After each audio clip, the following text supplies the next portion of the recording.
प्रथमतः आज चैत्र शुद्ध प्रतिपदा असल्यामुळं सर्व सोपानदेव भक्तांना या नवीन वर्षाच्या शुभेच्छा देतो आणि विषयाला सुरुवात करतो. आपण एक संकल्प केला आहे की सोपानदेव मंदिरामध्ये जे नैमित्तिक कार्यक्रम होतात त्या संबंधामध्ये लोकांना माहिती मिळावी म्हणून आज आता त्यातला पहिला म्हणजे चैत्र शुद्ध प्रतिपदेच्या कार्यक्रमाविषयी आपण बोलतो. चैत्र शुद्ध प्रतिपदा म्हणजे गुढीपाडवा, नवीन वर्षाची सुरुवात.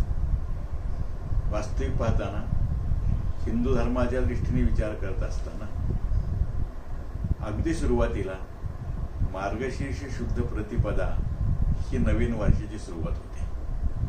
कारण मासानाम मार्गशीर्षोहम ऋतूनाम कुसुमाकरः असं विभूती योगात भगवंताने सांगितलं आहे. मार्गशीर्ष महिना ही भगवंताची विभूती आहे आणि त्यामुळे त्यावेळेला पण कालांतरानं जीवेत शरद शतम आपण म्हणतो आणि त्या ठिकाणी व्यापाऱ्यांचं वर्ष आपण म्हणलं तर कार्तिक शुद्ध प्रतिपदा सुरू होतं आणि त्यामुळे त्यावेळेपासून नवीन वर्षाला सुरुवात झाली आणि कालांतरानं चैत्र शुद्ध प्रतिपदेला आपल्या या वर्षाला सुरुवात झाली. या वर्षात म्हणजे नवीन वर्षाचं वारकरी संप्रदायाच्या दृष्टीनं जर वैशिष्ट्य पाहायचं असेल तर आपल्या सासवड श्री सोपानदेव मंदिरामध्ये या ठिकाणी अत्यंत महत्व आहे.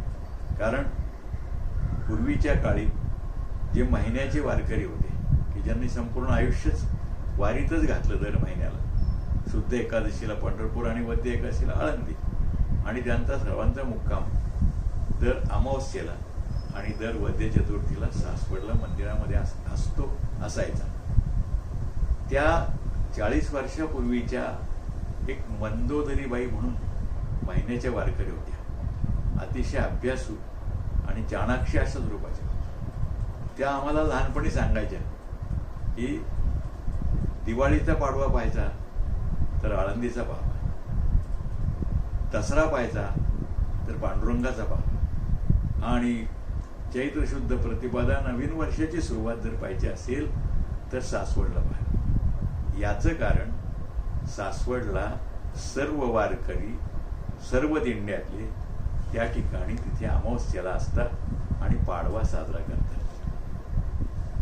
या पाडव्याच्या संकल्पनेचा विचार करत असताना सुरुवातीला रोकडोबा दादा दिंडीचे रोकडोबा दादा जे होते ते पाडव्याच्या दिवशी विणा घेऊन मंदिरामध्ये उभे राहायचे आणि भजन करायचे. पण सगळीकडे जी प्रथा आहे तीच तिथे होती. ती म्हणजे दादांना विरोधकही होतीच. त्यामुळे त्यांना असं वाटायचं दादांनीच का भजन करायचं, आमच्या दिंडीला का भजन नको, आणि त्यामुळे त्याच्यातून अनेक प्रश्न निर्माण झाले. मग 60 साली देवकरांच्या फळावरचे बाबूराव कासार म्हणून वारकरी होते. ते म्हणले आपण मंदिरामध्ये सप्ताह करू पाडव्याच्या निमित्तानं आणि मग 5 दिवसाचा सप्ताह बाबूराव कासारांनी ठेवला देहूकरांचा म्हणून त्यावेळेला. आणि मग त्यावेळेला असं सुरुवात झाली की सकाळी 7 ते 9 या सप्त्यातलं भजन, अर्धा तास मध्ये सुट्टी, 9:30 ते 11:30 रोकडोबा दादांचं भजन, पुन्हा अर्धा तास सुट्टी, 12 ते 2 त्या ठिकाणी बाळकृष्णोबा दिंडीचं भजन आणि 2:30 ते 4:30 आमच्या शिरवळकरांचं भजन. परंतु शिरवळकरांचे त्यावेळेचे असणारे अधिकारी पुरुष म्हणजे तुकाराम व शिरवळकर ते असं म्हणाले त्यांच्या वारकऱ्यांना की अरे आपला फार मोठा आहे की दिंडीवाल्यांची भजन आहेत, आपण पटकरी आहोत आणि त्यामुळे देवस्थानने आपल्याला जर पहिलं भजन दिलं तरच आपण करायचं नाही तर करायचं नाही. आणि त्यामुळे त्यांच्या वारकऱ्यांनी भजन थांबवलं. बाकीच्यांचे मात्र सगळ्यांची भजनं आजही चालू आहेत. मग आता उरलं कोण तर आमच्या त्या ठिकाणी परकाळी दिंडी होती. आमच्या पालखीबरोबर चालत असणारे मुरलीधर व वारकरी होते. ते आपले पलीकडे जी असणारी ओरी आहे आमच्या थोरातांनी बांधलेली, तिथे सकाळी दिंडीवाल्यांना जेवण द्यायचे आणि तिथे भजन करायचं आणि मुरलीधरबाचं भजन आणि परकाळे दिंडीची टाळकरी तिथे असायची. याच्याचबरोबर देशमुख दिंडी, सदाशिव देशमुख आणि गुणाजीबा देशमुख असे दोघं जण भाऊभाऊ होते. सदाशिव महाराज देशमुखाची ओटी आणि गुणाजीबाचं भजन मंदिरामध्ये व्हायचं, महादेवाच्या नागेश्वर मंदिरामध्ये. जे नागेश्वर मंदिरामध्ये एक भजन, एक थोरातांचे ओरित भजन आणि इथे अशा प्रकारानं दिवसभर पाडव्याच्या दिवशी या दिंडेवाल्यांचं लावून दिलेलं भजन असायचं. मग आता नुसतं भजन कसं करायचं म्हणून त्या दिंडेवाल्यांनी सोपानदेवांच्या समाधीची पूजा करायची आणि सप्त्याच्या निमित्तानं त्रयोदशीपासून म्हणा किंवा द्वादशीपासून दिवस जसे असतील 5 दिवस, रोज सकाळी भजन, दुपारी प्रवचन, रात्री कीर्तन असा कार्यक्रम व्हायचा. आणि मग अमावस्येच्या दिवशी कीर्तन झाल्यानंतर रात्री बाळकृष्णबुवा दिंडीचा जागर व्हायचा. जागराचा प्रश्न आपल्याला माहितीच आहे. रात्री 1 वाजता साधारणतः 12:30 वाजता आमचे वारकरी उठतात आणि त्यांचं जागर म्हणजे भजन हे उभं राहूनच असतं. आणि अमावस्येच्या दिवशी त्यांचं भजन त्या ठिकाणी पाडव्याच्या दिवशी सकाळचा काकडा पूजा होईपर्यंत चालतं आणि पूजेचे अभंग वगैरे सगळे झाले, गवळणी वगैरे झाल्या की नंतर त्यांचे भजन सुटायचं आणि मग पाडव्याच्या या देवकरांच्या भजनापासून, बाबूराव कासऱ्यांच्या भजनापासून पुढे सुरुवात व्हायची. वर्ष प्रतिपदा म्हटल्यानंतर त्याची सुरुवात गुढी उभारण्यापासून होते आणि आमचं घराणं तिथं असल्यामुळं आम्ही आमच्या घरात गुढी उभारत नाही, तर मंदिरामध्ये देवस्थानची गुढी म्हणून मंडपामध्येच ती गुढी उभारतो आणि आजही ती गुढी उभारण्याची गोसावी घराण्यापर्यंत बाजूने परंपरा अखंड चालू आहे. भजन संपल्यानंतर 5 ते 6 देवस्थानचं प्रवचन माझे वडील वैकुंठवासी अण्णासाहेब करायचे आणि त्याच्यानंतर संध्याकाळी 6:30 ते 8:30 पटांगणात खालच्या बाजूला देहूकारांचं कीर्तन हे पहिल्यापासून चालत आलेलं आहे, म्हणजे सप्ताह वगैरे सुरू होण्याच्या आधीपासूनच. आणि त्याकरता देहू संस्थांचे लोक त्या ठिकाणी कोणीतरी प्रतिनिधी त्यांचा पाठवायचे.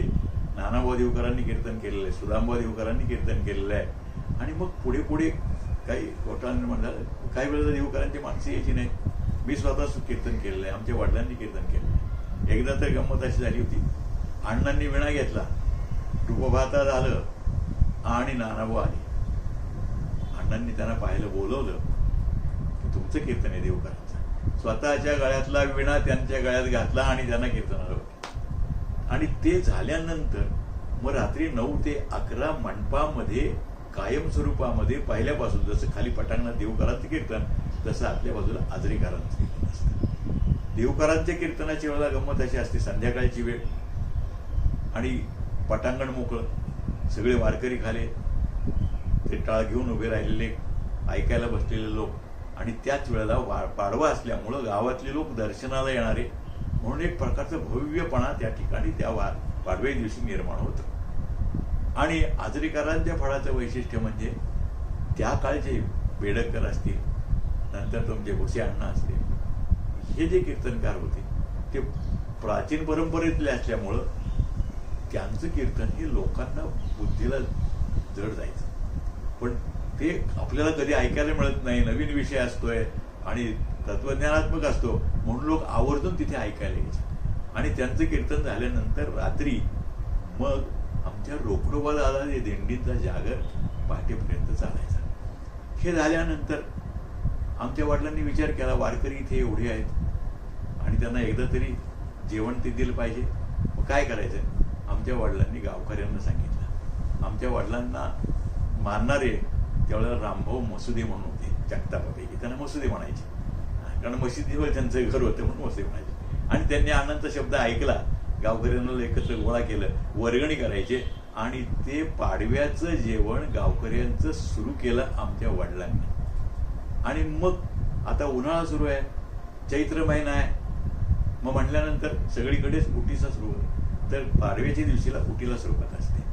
तर सदाशिव देशमुखाची दिंडी जी आहे त्या सदाशिव देशमुखातर्फे पाडव्याच्या दिवशी आपल्या समाधीला उटी असते. आणि मग त्या उटीच्या वेळेला आवर्जून आमचे थोरले बंधू पुण्याहून आरशेची भिंगाची गाठी घेऊन यायचे. आजही ते जात आहेत असं मला कळलं. आणि मग त्या उटीची शोभा, उटी एवढी केलेली असते, काही लोकांना सवय असते बाबा चंदन आपल्याला देवाचा प्रसाद म्हणून कोणीतरी काढेल काय, म्हणून त्या दिवशी मात्र दर्शन बाहेरून ठेवलेलं असायचं.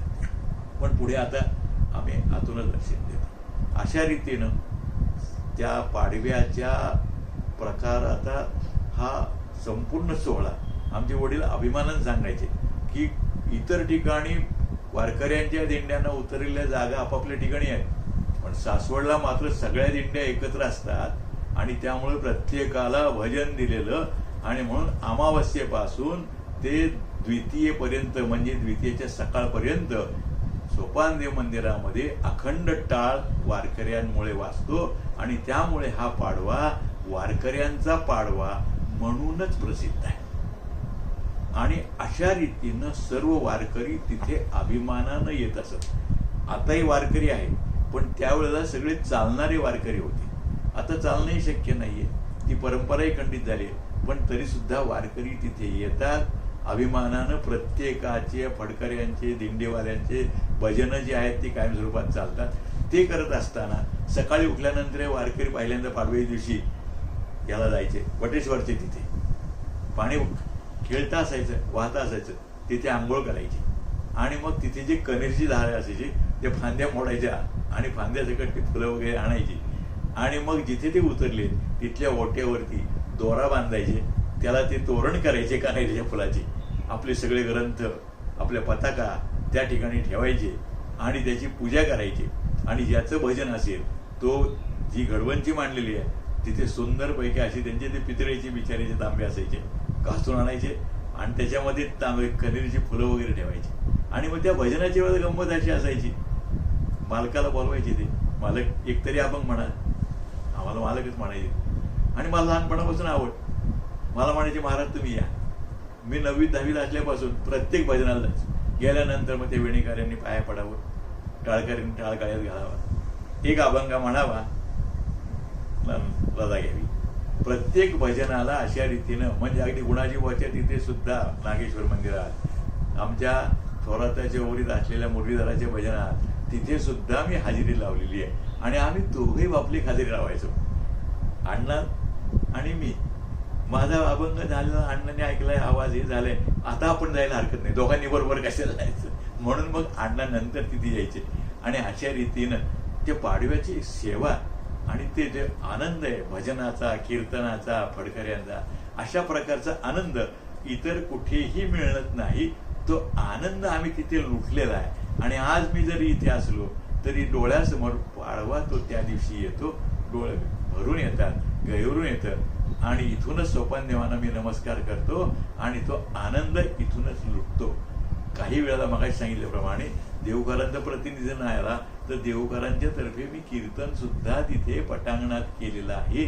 आणि अशा रीतीनं सोपानदेव त्या ठिकाणी या वारकऱ्यांची सेवा आज तागायत करून घेतात. आणि वारकऱ्यांचं दुसरं वैशिष्ट्य की त्यांची परंपरा कधी खंडित होत नाही. बाबूराव कासारे गेले, त्याच्या पाठीमागे कोणी नव्हतं.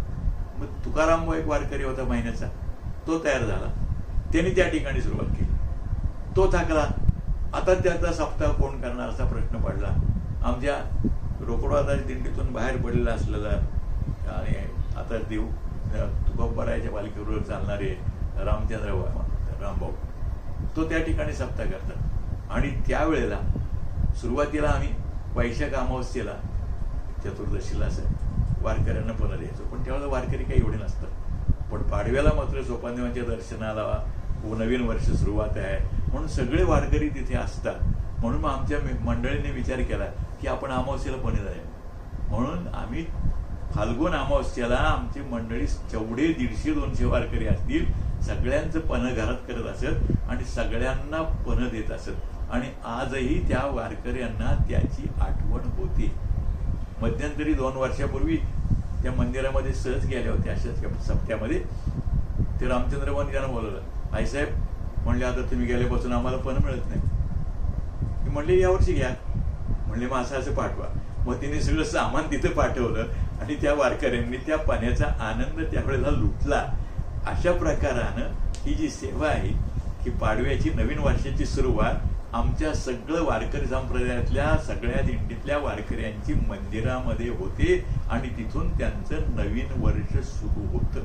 आणि अशा रीतीनं या नवीन वर्षाचा आनंद वारकरी घेतात, आमचे गावकरी घेतात आणि आम्ही स्वतःही घेतो, त्याचा उपभोग घेतो. आणि ही असली सोपान महाराजांची सेवा भगवंताने अशीच अखंडपणे पुढे चालू ठेवावी.